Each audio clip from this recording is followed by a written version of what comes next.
shiri papi ninda shai wae Kaitana kuningune papi ninda bari wae Namo Utengeta namo Ekome namo Gurera namo.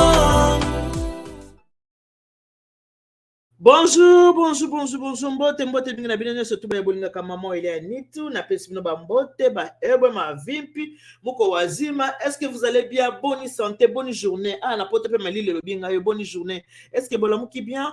Wa bino mama ile tout ça va? Tout va bien par la grâce de Dieu. Nzambe ya mawazo ba telekimi ezali.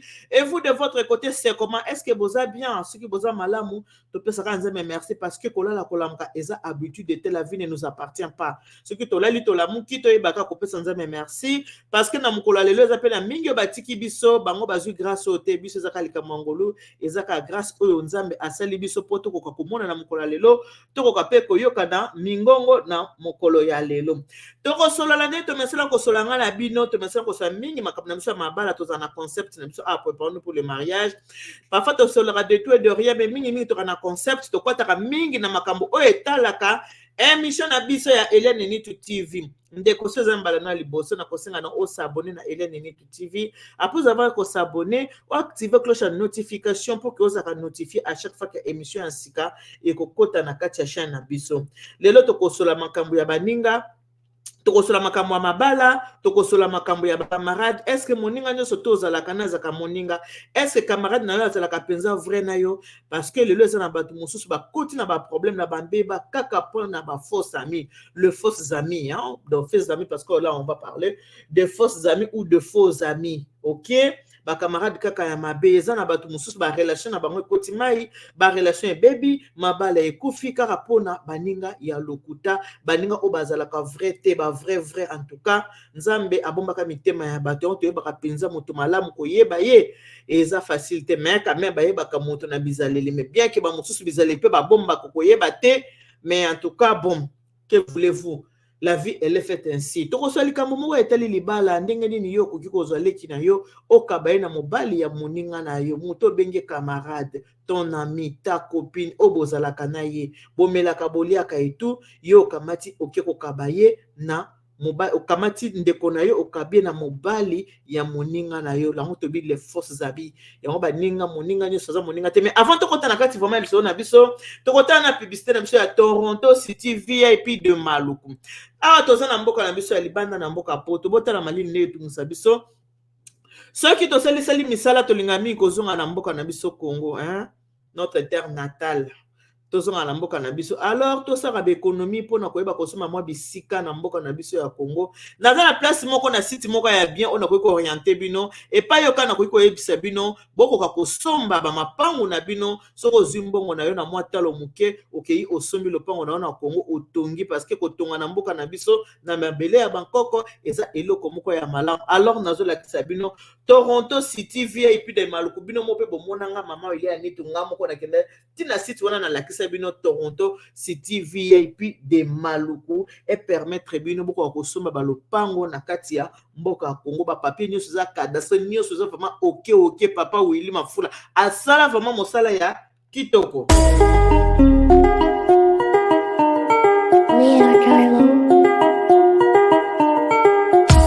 Congolais et Congolaises, habitants du monde entier, dans l'optique de vouloir vous offrir un cadre de vie sain, paisible et sécurisé, Toronto City VIP de Maluku met en vente des terrains de 20 mètres carrés à bon prix.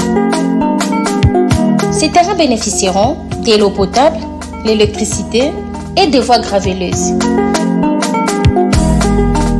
Situé à proximité de la zone économique spéciale de Maluku et voisin des sites Vodacom en République démocratique du Congo, Toronto City VIP se démarque par l'originalité et la beauté de son espace en vous offrant des terrains déjà cadastrés.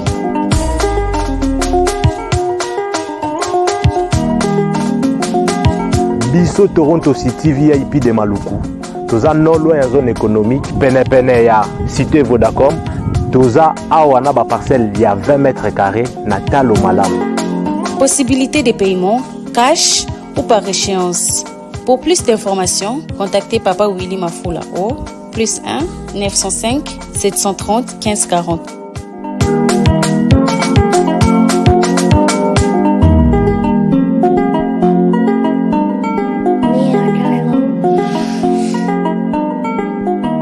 Offre limitée dans la mesure du stock disponible. Voilà, wana ezalaki bongo Toronto City VIP de Maluku. Numéro de téléphone eza wana. Soko oza na posa kosomba lupango to ba mapango ko hésiter te o contacter Papa Willy na numéro de téléphone bomonaki 001 bokozwa ye moko Papa Willy akopesa bino beaucoup plus de détails. Nde na bande koloba avant vraiment to kota na kati ya liso na biso. Na kochela bino image moko ya ndeko na biso ya mwasi ye babengaka ye mokonzi ya ba mama. Boka na makambo alobi parce que eza ko balana na émission oyo ngana okende kosala bino. Eza ko balana na makambo ngana zokende koyebisa bino tolanda nano mama na biso mokonzi ya ba mama après to continuer ma solo. Ba papa o ba kokisi ba 50 ans na ba 60 ans na ba o ba liquide ba 60 na ye lisusu. Bo constater que ceux qui toujours lo ba bozo sepilate ndeko to seter parce que net nga boye na za la voix de sans voix na ba ser na nga oyo ba kokosa même vidéo net nga boye te yango na ko loba siko na ba âge wana déjà ba 50 na ba 60 ans ti likolo wana o vande sera bizali no malamu te oza na mwasi na o bobala na depuis bo mwana bozo ko l'ensemble na poto o koma lokola ba michopi ba kota na mutu lokola ba fourmi ko tromper mwasi na yo lelo lobi mwasi no kangi motema cha lembi siko na ba âge avancé moko boye tant mwasi ko tika yo obi mwasi ko mosala pe ba fier moi ça lembi caractère wana ba conscience ko okate tant moi ça comme ba fier na e akomota lo pamba okomi o ba sapoto ba titi ba sapoto ba impoli donc je moi en Afrique ba sa Afrique ba za poubelle te ba sa Afrique tomba mona bino yena parfait no sombe na degré 5 wana nde bazo mono mutu oza bizali mabe age c'est pour ça na kingo lembi libumwe kwei moi ça sipote obo ti na ba 60 ans ko kotika buzo bate tant ba ko boaka yo e o basi baso pesa basi ba mibali avis.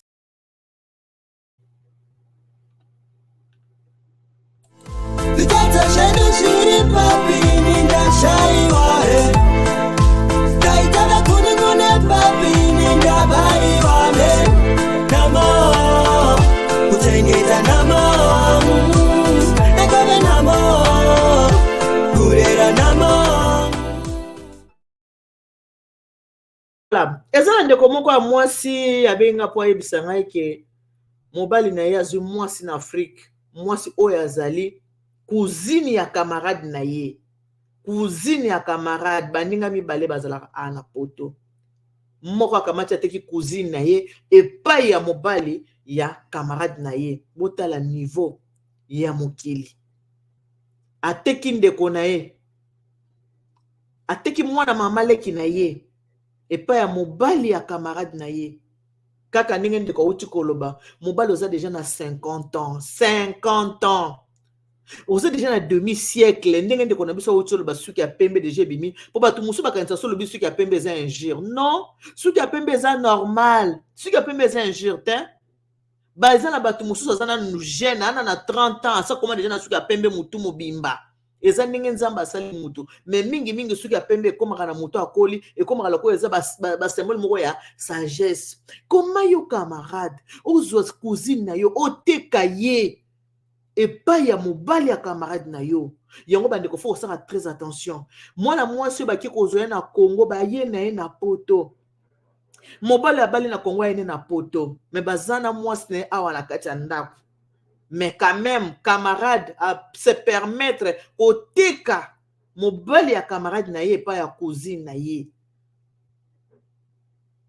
Yango na soko ozana camarade moni ba yoka na kabina mobali na yo keba. Eloko ni esaka keba yoka na makasi linga oyeba.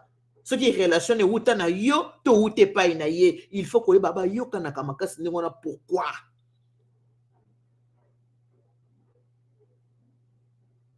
Pourquoi ba yoka na kamakasi ndenge wana? Mobali 50 ans. Mwasi 48 ans. Mama nito. Mobali ki kozela ngambanda ya musika te. Cousine ya camarade nanga. Cousine ya camarade nanga. Au départ na yebete ke aza cousine ya camarade nanga, na monika ki mobali aye na mwasi na poto, aye na mwasi auti na mwasi na nini na Kinshasa vu que a français. Ndenge to bala nanga na zana mukanda ya zana mukanda na ye azane français, azana mukanda na ba français, nga na zana mukanda na nga pe ya bangunda, ka ndenge za bokuta ni mutu na mutu azana mukanda na ye. Tozu ba sima mwa mikanda te. Metala ndenge zalaka na kati ya ndako, ndenge mobali kenda Congo, ko bimema okende Congo. Soki bandaki ndenge nini ye na camarade na nga ti camarade na nga kende ko kabela ye cousine na ye. Amemi cousine na poto. camarade azoba nga na yebaki na ngai te no kaka cousine na ngai bisanga ki no yaya nazo mobali mo boya poto mobali na nga ko ya matikala ko pesa nga pe comme mobali yango te mobali na nga cousine na ye poto abingi nga ka ke yaya na ye poto tout ça mobali na nga meminga na poto na bina kende kotala bango na kutile mobali ya camarade nde moto aiza na cousine nzoka nde lokuta camarade babeteli babi te camarade na yo moto akaba mwasi na yo ndaka ba mobali na yo pa ya cousine na ye yango neza na mutu musoza camarade ayokela kozwa ayokela ko motema mabe na mokili lelo faut kosala très attention nzoka mutu liaka no melaka na ye oyo bosololaka na ye oyo yebiseke makambo ya vie na yo ye pa yebisaka yo faut kosala très attention balobaka kutu l'ami de mon ami n'est pas mon ami mutu bokokoza na ba ami en commun te connaissance oui mais pas ami parce que faut pas comprendre l'amitié na connaissance c'est comme il parler les affaires très différentes abi dans un choc ka ndenge ba signaler kaka ndenge zala kaka ba signaler que non mutu oya sala ke mobali na linga mwana mwasi wana eza camarade na yo camarade na mutu teka mobali na yo papa 50 ans bovani na ndako boza na mwasi yango na yebisaka bino ba union libre oyo na yebi sito boyi te ki atala bato baza ba marié makambo ekoyaka mais ya union libre oyo union libre mbongo bana ngo pezalaka combien bana bakolaka bakendaka mema mosa nini otikali na pasi ya motema likolo ba union libre.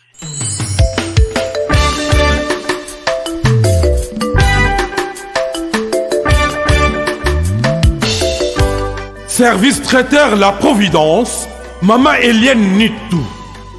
Toujours prête à vous servir. Des professionnels confirmés, à votre portée, à votre service. La préparation de votre cérémonie de mariage, baptême, anniversaire et tout autre événement. Un service culinaire, la cuisine africaine et universelle, Loboko ya Maman, avec des mets variés, buffet à la demande, décoration des salles et divers autres services par des pros. C'est la spécialité du service traiteur, La Providence, Maman Eliane Nitou. Un contact pour vous, les 06 15 31 69 90. Maman Eliane Nitou. Réservez vite pour confirmer, Maman Eliane Nitou. Service traiteur, La Providence, Balambi Lelo, Bolier Kaka Lelo. La Providence, Biloko ya Moto. 12 ans d'expérience, s'il vous plaît.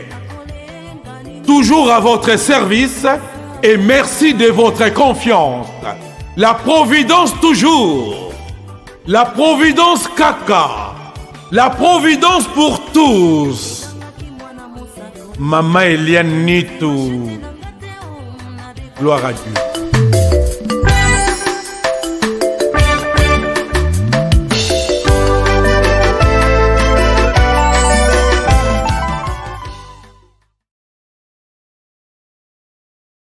Kolata roba pembe oyo na église kaka te. Nalata kaka na église. Roba ya pembe avant que de kolata en église. Lekela nanu na mairie. Na mairie. Et pas ya mbula matin na état civil. Auquel na état civil. Bo signé la mission à l'état. Si ma boye kokende na mairie. Pourquoi? Parce que ceux qui neti bo balani na l'état ndenge wana. Mobali po kende ko bala mwasi mosusu. A cause na difficulté ya ko bala mwasi wana.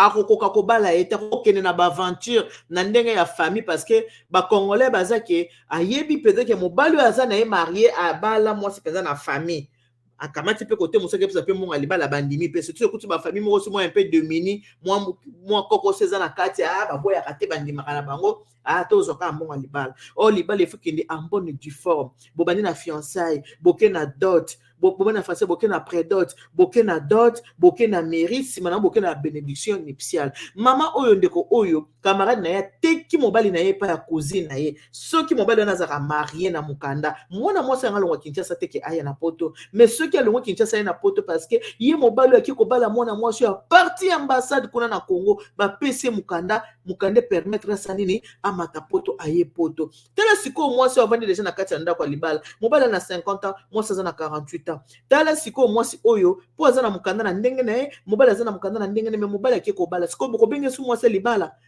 aza susu marié te ye akomi lokola concubine moko bo akomi compagne moko parce que identité ya mobali eza koporte épouse mosusu épouse wana eza ye te épouse akomi mosusu soki tozola baboye bamama boteya mabambongo bana wana bana bakolaka mwana soko akoli abandi kosala vie na ye yo paka moto kotika lomona obebisi jeunesse na yo nyonso mpo na suka nango okende na wapi okende na divorce bien mobali akende kosala yo mabe moto so sokomi na 50 ans 60 ans oza lisu mona ntango tokoloba o suki ya pembe bokanisa suki ya pembe kala boyaka ke soki moto aza na suki ya pembe aza ndoki lelo eza moto soki moto aza na suki ya pembe akomi mokolo bien ke bato mosusu bamema suki ya pembe baza nano bana mike me nzambe asaka suki ya pembe mpo soki moto akoli abotami na suki ya mwindu soki moto akomi kokola na saa moi omona suki ebandi kokoma ye pembe mpo na kolakisa ke obandi kokola toyoka susu awa ndenge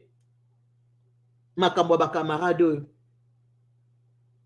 bakamarade yo kanisi oza na kamarade nzoka ndoki ya vi na yo jida na yo wana boliaka nde bomelaka na ye nzoka jida ayina yo mabe na motema ayokana kokanda abi na poignarde na salema abe mpo na salema abe na saa nini fo na bebisaka kote libala parce que bato mingi baza po atake yo il faut atake yo ka kote ya libala et surtout so yebi koza moto olinga libala mingi yango ka kote sata alinga kosala nini kosimba sata na kote alinga kosimba yango wana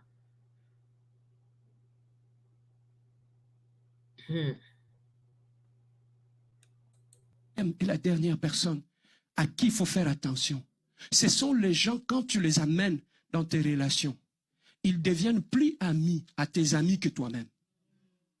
Il y a une catégorie de personnes dans la ville ici. Quand il entre dans ta vie, il devient plus ami à tes amis que toi-même.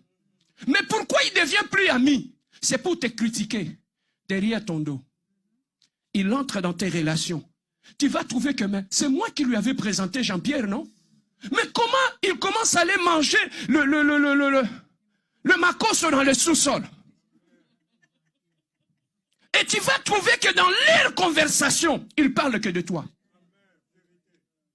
Tu vois, ils ne parlent que de toi. Donc il y a des gens qui sont comme ça, qui vivent de ça. Ils vivent de ça. Donc quand il entre dans ta vie, il va aller sélectionner tous ceux qui sont proches de toi. Est-ce que Serge est là? Tu es resté quand même longtemps avec lui? Est-ce que tu le connais bien? Non, toi tu ne le connais pas bien. Il a des faces, hein? C'est un hypocrite. Il faut faire attention. C'est un hypocrite. Et quand il rentre comme ça, c'est pour te détruire. Voilà pourquoi tu vas te rendre compte. Tous les amis qui étaient tout autour de toi, tu sais pourquoi ils partent? Pourquoi ils se refroidissent? Parce qu'il y a un loup qui est rentré dans ta vie, qui a commencé à te détruire tous tes amis. Moi, je t'ai présenté Gisèle. Elle habite à Londres. Moi et toi, nous sommes à Montréal. Mais comment tu commences à appeler à Londres et parler de moi avec elle? Et subitement, Gisèle ne m'appelle plus. Je me pose la question, qu'est-ce qui se passe? Alors que tu es passé derrière mon dos, tu m'as détruit. Le fils des ténèbres. Voilà pourquoi, papa, faisons très attention. Surtout aux gens qui rentrent dans ta vie, qui deviennent plus amis à tes ennemis. La personne qui va te détruire, c'est celui qui est entre toi, ami entre toi et tes ennemis. C'est celui qui va te tuer. Parce qu'il te fréquente et il fréquente les gens que tu n'aimes pas. La personne qui rentre dans ta vie, qui ne t'aime plus, la première des choses que tu vas constater, il deviendra ami à tes ennemis. Il deviendra ami à tes ennemis. Ils sont restés 30 ans avec moi. On ne s'est jamais séparés. Quand toi tu es rentré dans ma vie, je vois les gens commencer à partir. Il y a des gens qui sont des amis qui sont poison, papa. Faisons très attention, surtout dans les amitiés que nous avons dans ces pays ici. Sois sélectif. protège tes relations, protège toi-même. Voilà pourquoi moi, si je ne suis pas à l'église, je suis au travail. Si je ne suis pas au travail, je suis chez moi à la maison. Je préfère manger mon foufou et regarder ma télé dans les calmes. Lorsqu'on atteint un certain âge dans la vie, tout ce qu'on cherche, c'est le calme et le repos. Tu laisses les problèmes. Est-ce que quelqu'un a été béni ce matin?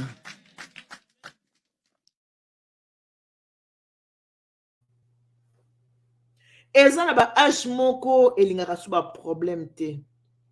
À 50 ans, on ne va pas commencer à se chamailler avec ses amis.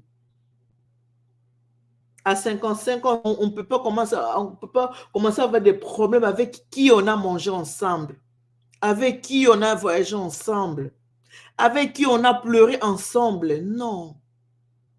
Il y a un certain âge, on a besoin de la paix et non de guerre. Sikoyo bisinga mama nitu, yo mosko otala, wana sikoyo moninga wana. Kaka ndenge ezalaka.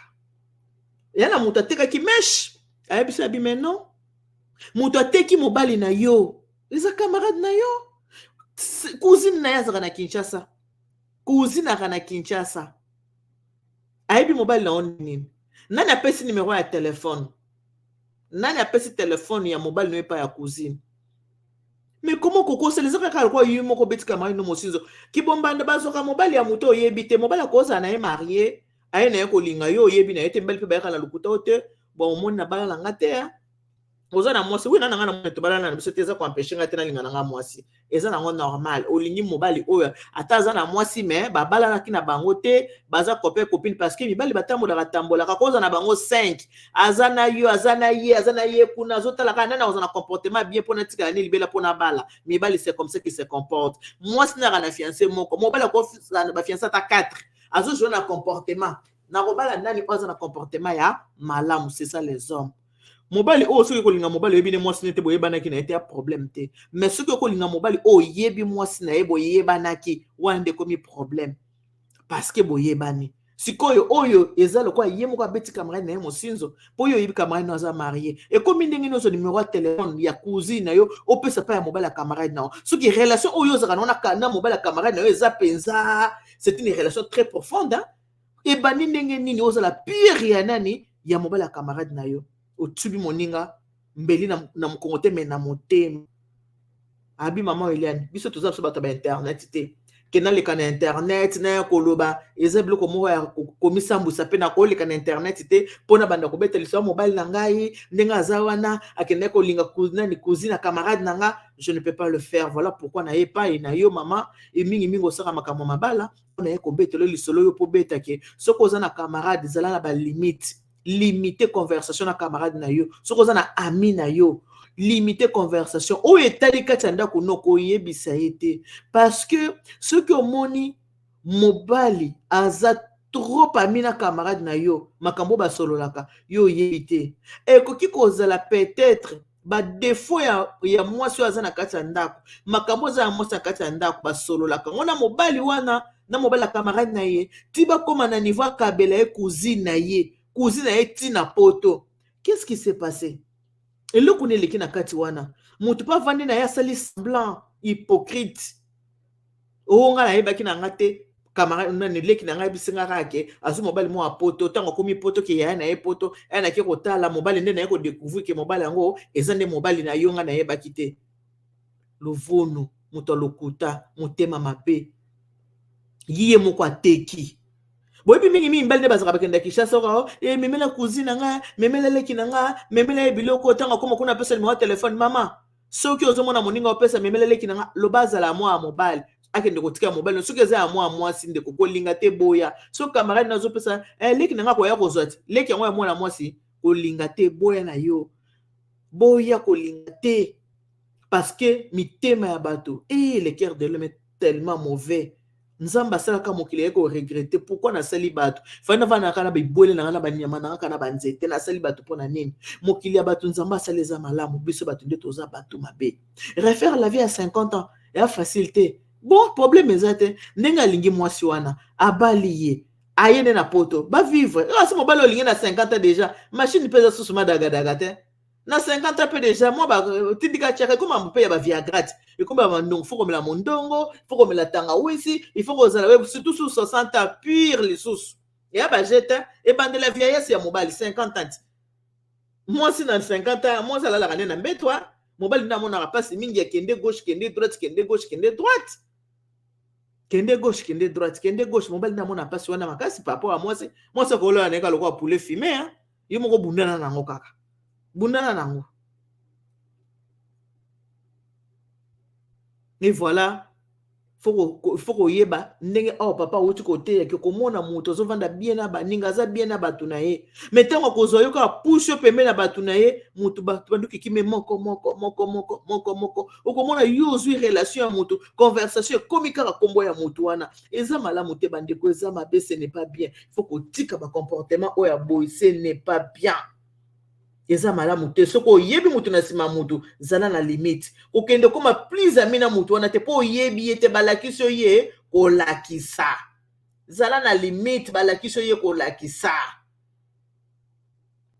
ba papa o ba kokisi ba 50 na ba 60 ans na ba o ba liquide ba 60 na yeli susu bo constater que ceux qui toujours lo ba bozo sepilate ndeko to seter parce que neti ngabo ye na la voix de sans voix na ba ser na ngabo yo ba kokosa même vidéo neti ngabo ite yango na ekoloba siko ba âge wana déjà ba 55 na ba 60 ans ti likolo wana ovande sera bizali no malamu te ozana mwasi na o bobala na depuis bo mwana bozo ko l'ensemble na poto okoma lokola ba michopi ba kota na mutu lokola ba fourmi ko tromper mwasi na yo lelo lobi mwasi no kangi motema ti alembi siko na ba âge avancé moko boy tant mwasi ko tika yo obi mwasi ko mosala bi ba fier obi mwasi alembi caractère wana ba conscience ko okate tant mwasi ko ba fier na ye akomota lo pamba okomi yo basa poto batiti basa poto ba impoli donc yo mwasi na Afrique basa Afrique baza poubelle te basa Afrique tomba mona bino yena parfait no sombe na degré 5 wana nde bazo mono mutu oza bizali mabe age se pusana kingwe lembi libumwe kwei mwasa sipote obwe ti na ba 60 ans ko kotika buzo bate tant ba ko boaka yo e obasi baso pesa basi ba mibali AVC.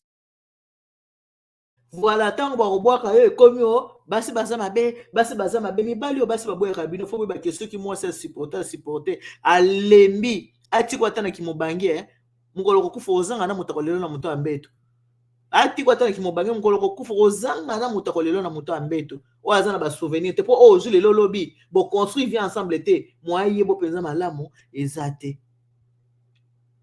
top bongisa mitema biso bato mikili mitema leki biso mabe kozala na zuwa na mwana mama na ote kozala na zuwa na mwana papa na ote kozala zuwa na camarade na yote kozala zuwa na bandeko na yote motema ya mabe o motema o ya kayen motema kayen me makabatuka na lifelu linga oza na motema ya belle me oza na motema kayen te voilà comme na kina moto solanga ya bino yango wana pona lelo to sukia motema ya kayen e komome na lifelu lingoza na motema ya belle me motema ya kayente